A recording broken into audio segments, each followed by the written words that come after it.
Today's question is from Donna. She writes, "Hello, I'm searching for the way for me in regards to eating and losing weight. I seem to absolutely cringe at the thought of any sort of restrictions or boundaries, yet I realize until something changes, nothing changes.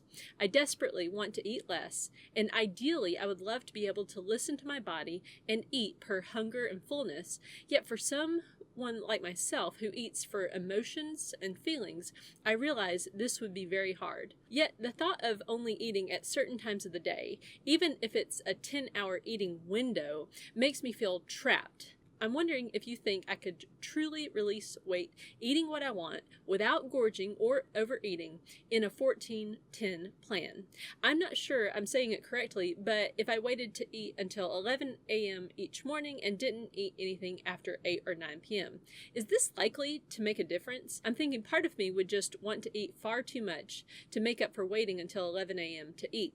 The funny thing is that I'm usually not really hungry before then anyway, but eat out of habit or desire for food, or because leaving home and I don't want to get caught out and hungry. Anyway, did you lose weight only eating in a 10-hour window, or is this wishful thinking? Also, did you ever try listening to your body and eating per hunger fullness, regardless of the time windows? I'm 58 years old, 270 pounds, and 5'5".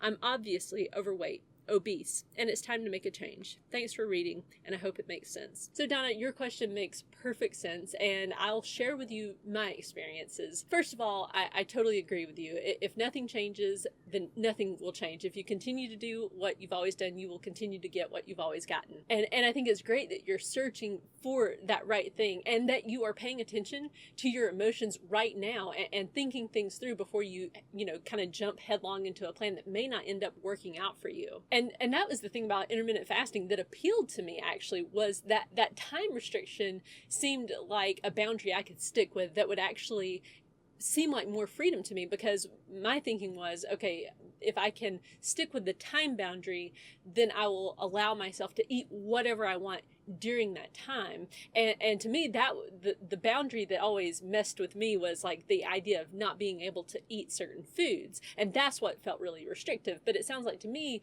just the idea of like time restriction is more restrictive to you. And so I think it's good that you're listening to that. And I want to encourage you, in my own opinion, intermittent fasting is like a great way to lose weight, and it worked well for me, but it's not for everybody. And there's like a million different ways to lose weight. And people have done it all different ways. I met a woman a few years ago. She had lost over 100 pounds, and she lost it eating 6 small meals a day. She couldn't have been more different than what I did. And yet it worked for her. I think ultimately the right plan is that one that when you run across it and you say like, hey, I could do that, like it just kind of resonates with you, then that's probably a really good plan. Like one thing that I read about intermittent fasting one time that really, really appealed to me was they said, what if every day could be like Thanksgiving, where you have just that one big meal a day? That appealed to me. And I thought, wow, I could really do that. And I've been able to stick with it ever since. But now, to go back to what you were asking with the 14-10, can you lose weight with that? Yes, you can. Lots of people do. In 2015, I was doing usually no longer than a 14-hour fast, because at one time I had read that women shouldn't do anything longer than a 14-hour fast. So I was scared to do anything longer, and I was losing weight during that time. But ultimately, my consistency wasn't great in 2015. I quit intermittent fasting a lot. I was doing a lot of different exercises. Sometimes I was calorie counting, sometimes I wasn't. So it's not a very good, thing that I can report to you with the exact results. Another great benefit with intermittent fasting for me was that I stopped emotionally eating because of intermittent fasting, because it put that time boundary. There were certain times where I did not allow myself food. I had to deal with those things that normally would have triggered me to eat. So in my case, it actually helped my emotional eating. However, in your letter, you specifically said, you can kind of foresee that you think that by having that time restriction around food, you may end up overeating more. And so I would listen to your intuition.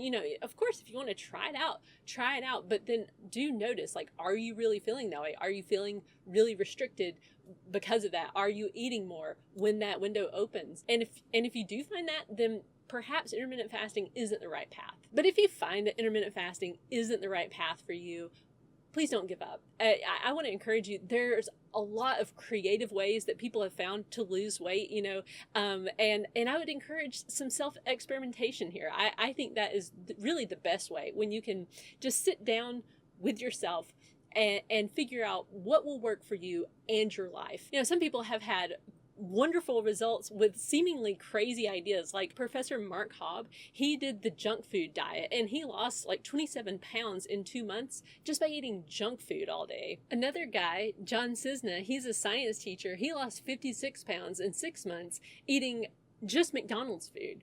So my point is, just experiment. Like, try to think about, like, what are your strengths and what are you really good at when it comes to food, and then play to your strengths. I mean, that's really what I did with intermittent fasting. One of my weaknesses, I think, is portion control. I like big portions, and so intermittent fasting works really well for those of us who like big portions. So no matter which plan you choose, I would just encourage you to look at it like an experiment. Keep at it, track your results, and then make small tweaks based on your progress. If you find that it's too hard, make it a little easier, and keep tracking your weight and see how it's trending over, say 6 to 12 weeks of time. I like the 7-day average because that, to me, gives a more clear picture of really where your weight is headed over the long term. So thank you for your question, Donna, and I hope that helps. Thank you for watching my video. I hope you found it helpful. If you're currently trying to lose weight and you're just having a hard time, check out my Slow and Steady Success Academy. There you'll find a course called Intermittent Fasting for Weight Loss 101, where I take you through the entire process from start to finish and how to implement intermittent fasting successfully in your life for weight loss. The link is in the description. The all-access pass to Slow and Steady Success Academy is a monthly subscription plan that gets you access to every course that is currently available in this academy, as well as any that will become available in the future. Also, you'll get access to our private all-access pass members-only Facebook group.